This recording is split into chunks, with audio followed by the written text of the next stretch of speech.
When should you listen to your negative thoughts and when should you listen to your positive ones? I made a video, just one video ago, talking about negative thoughts and that you should listen to them and not ignore them. But I saw a lot of weak points. Like, if you live this way, you're going to be a depressive bastard for the rest of your life and maybe even regress. My whole argument there is that if you ignore negative thoughts, you won't progress because we won't be motivated. You won't be motivated to progress because you're ignoring all the the weak points that you have in yourself, like in any aspect of your life. And if you live that way, you're going to be a depressed bastard because there's still fucking fly on the phone. You're going to be a very depressive bastard. I was watching that video back and I was realizing, like, if you listen to every negative thought, every critique you make about yourself, you're going to actually be stuck in that place. So basically the follow-up on that video is, when should you listen to the negative thoughts and obviously the positive thoughts as well. I think you should watch that video first, so just click off, watch that video and then come back later. So when should you listen to them? So there's a couple examples I want to list here. Like, for example, there's a negative thought about your physique. It's the summer and you realize that, bro, you're kind of fat. You took the bulk a little too far. You're kind of fat, and that's basically a negative thought. So should you listen to it? Yes and no. We first of all need to look at the greater context, right? You can't just say, okay, I mean, logically you should say, yes, you should listen to your fat. But what actually really happened? So this is basically my case. This is This is basically what's happening to me. Yes, I'm cutting now I've been cutting for like 5 weeks now, and I've made some progress. But what happened? Like, sure, I was fucking fat. I'm kind of chunky. See here, yeah. Should I listen to those negative thoughts and like be sad, or should I take a more positive approach? So let's look at the greater context here. So basically, more than a year ago, I got injured. For 6 months, I even put on a little fat there because I didn't take care of my diet. Because the mindset was like, why should I take care of my diet? I'm not going to gain any muscle anyway. And obviously back then I was kind of dumb and I didn't realize like how much it would affect me, because I was basically eating around maintenance, right? I still did leg day because I was an upper body injury. No, obviously not all leg exercises. Some things I had to keep out, but it doesn't matter. But the thing is, I was losing muscle, but I stayed the same weight during this whole period. I was like, why am I not losing weight? It's because since I wasn't tracking my calories, I was probably eating more than I thought. So I basically was losing muscle. Like, imagine this is a scale, right? I had a pretty low body fat percentage, right? So I was losing muscle, but since I was eating maintenance calories, I basically weighed less for like, I don't know, a couple hours. My body compensated and then put a little fat on. But I basically put on a little fat every time. So I was losing muscle, putting on fat, and then obviously it's not here now, but you get what I mean. I was losing fat, putting on fat and losing muscle at the same time because I was eating around maintenance calories. So then when I healed the injury, I didn't want to lose the fat, and again I realized that this is the first time I've ever been fat. Well, not fat, but this is the first time I was able to pinch an inch. Like, I've never been fat before. I was a skinny guy, but I wanted to put on the muscle right back. It's been 6 months. Like, gym injuries, they fuck with your head, especially if you made a decent amount of progress. They will fuck with your head. I wanted to get that progress right back. I wanted to put that muscle on. So I put the muscle on, and I still wanted to go further. Like, I wasted so much time in 6 months. I could have put on so much muscle, but it's like, bro, it's kind of sad, isn't it? So I didn't want to waste any more time. I put on a lot of muscle, bro. I put on a fucking ton. But then I got fucking fat. Okay, I got fat. I'm not really fat, but it's the fattest I've ever been. And it was probably like the start of June, right? Start of June. That's when I started the cut. Well, I did a mini cut before, just because I wanted to push a little more in the bulk. I felt like I had a little more potential. Like, I could bench 80, and then I cut, but I wanted to bench a little more, right? So I basically bulked until I can bench 90, and I basically put that fat on that I lost in that mini cut, which is not bad, because I'm basically as fat as I was, but I'm stronger now. So now I'm cutting. So I'm happy with my strength. Let's cut. But the thing is, I realized like I'm not gonna be shredded. I might even still be a little chunky. Well, not chunky, but it's like it's not really a good look, especially for the summer. And you're known as the guy who goes to the gym and really is locked in. So should I listen to those negative thoughts and be very critical of my situation? Yes. It's still my fault that I got injured. It is still my fault that I put on that fat in that injury phase. It is still my fault that I decided to put on the muscle right away and go even further than that instead of just it's like putting on the muscle, then losing fat, and then putting on the muscle, like more muscle. That's my fault. These are decisions I made. It's my full and total responsibility.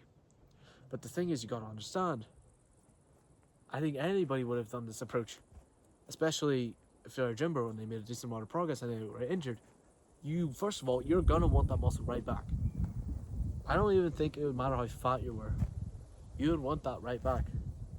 And you would want to push further because you just wasted so much time. Like, especially me as a beginner, because I counted every month. Like, going to 1 year of the gym, that's just 12 months. Like, for most, like, advanced lifters, at least me now. Like, I look at months as just phases of the gym, bro. It's so windy right now, my phone's about to fall. God. I just look at months as, like, normal phases of the gym. But for me, months back then, they meant so much to me. They meant a lot because, you know, like, I know it was just 12 months, but I counted every month as a new trophy. And seeing another month go by, and another month, and another month, seeing 6 months go by, that was like, oh my god, bro, this sucks so much. So I wanted to put the muscle back right on away, and I didn't want to waste time putting even more muscle. So I had to sympathize with myself. But I also had to realize that even though this is the chunkiest, not the chunkiest I've ever been, like 5 weeks ago it was the chunkiest I've ever been, but this is probably still one of the fattest phases of my life. Like, seriously. Hold on, look. This, I know, it's not much, but it's the fattest phase I've ever been in my life. Like, it's the fattest I've ever been, really. Obviously, as I said, not the fattest, but still one of the fattest phases. Even then, this is my peak physique. I know the lighting is really shit right now, so you can't really judge my physique. Maybe I'll put a photo up there, but still, this is my prime physique. Really, this is the best shape I've ever been in my life. Why should I let this go down? Why should I bring myself down? I will take my t-shirt off at the beach and I will enjoy my fucking physique that I put on when I go on holiday with my friends and I fucking, let loose. I'm gonna enjoy it. So I do have to look at it both sides. Sometimes you have to look at it both sides. Yes, it's still my responsibility. I have to learn from that. I have to go forward from there. But this is still a peak physique. This is still the best shape you've ever been in your life. It could have been better. You could have not been injured. You could have reduced your injury time. You could have fuck it. You learn from your mistakes. This is how we learn anything in life. We learn from our mistakes. It is still the best you've ever been in your life. So I'm going to take this as a win, but I'm also going to learn. That's one way you can look at negative thoughts and how to judge them and if you should let yourself down. Let's take another example. You realize that you have no bitches. Listen to those negative thoughts. Listen to that negative thought, and obviously level up your game. You can't really look at that positively. You could say, my physique is better. Sure, that'll help you get bitches, but you don't got bitches. What is going on? In what circumstances do you not listen to your negative thoughts at all? Things that you cannot change. For example, I don't know, something about your fucking face. Like for me, my jawline. Like I cannot change my jawline. If you look from the side, and I'm not muting, my jaw looks so fucking receded. I'm gonna do it for you. This is me muting. Looks pretty decent when I'm muting. Looks acceptable when I'm muting. That's something I cannot change. Obviously, if I get surgery and all that, which I'm not gonna do because I can't be bothered. To do the recovery time, especially at this age. It's like I'm not gonna do it. I'll just accept it. That's the thing. That's also one of the things I learned from the 48 Laws of Power. It's a book. Ignore the things you cannot change, and you'll thrive. There's some things that you cannot change. For example, about your face. It's like, yeah, there's some things that you cannot change. Take the black pill. Fucking black pill. Alright. There's some things that you cannot change. Like you cannot change the past, obviously that, but you can learn from it. There's some things that you cannot change. So when should you listen to those negative thoughts? Is it something you can change? For example, your physique, you realize you're fat, you can change that, listen to it. You have narrow clavicles, don't listen to that, you cannot change it. That's basically when you should not listen to negative thoughts. Just when something that you cannot change. Why are flies on the phone? Fuck. And when should you actually listen to just positive thoughts? You should listen to positive thoughts when they come to you. When they come to you. Even though I said in that last video, positive thoughts can cloud your judgment, which is still completely correct. They're still not bad. Being happy, who doesn't want to be happy? We all want to be like in a positive state. But obviously, in that video, I'm not totally wrong in that video. Even though it's just one video ago, I still realize that there's still some weak points in that video. You still shouldn't listen to your positive thoughts all the time. There's still room to improve, even though you're satisfied with something. Your physique, your dating life, your social skills, all that shit, right? But you still listen to it. And as I said in that video, you should have states in the day itself, not like phases of for example, months of being negative and then months of being positive. You should have in the same day switching like moods. In the gym, you should be in a negative mood. Basically getting all that anger out in that physical activity. That's basically the best therapy that comes. If you wanna have the best therapy that'll also benefit you, fucking do a physical activity. Like the gym. If you want to be in a positive mood, you should do it when you're going to work. Obviously, you should maybe have some negative thoughts there, like, okay, this is not working, I need to improve this. Yeah, but you still be in a positive mood, especially if you're going to school. Like, why would you be in a negative mood? You're not gonna. Sure, we all hate school, and for some of us, at least a lot of us, actually, it might even be pointless for the guys who are in self-improvement. You want to become entrepreneurs or something. It's gonna be pointless, but you can't do anything about it, right? Might as well be in a positive mood.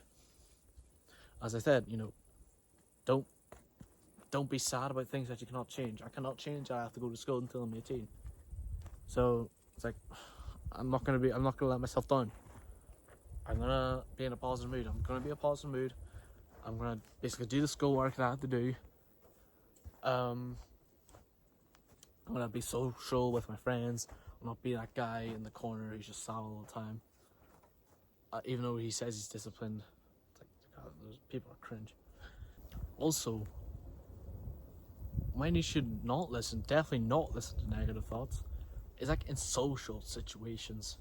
if you're there being a depressive dickwad, even though you're meeting with your friends, you're obviously not going to make a good impression.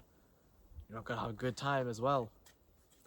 First of all, if you're having negative thoughts when you're socializing, like you're saying like, oh, I should not be socializing in the first place. I still have work to do. I haven't even hit my protein goal.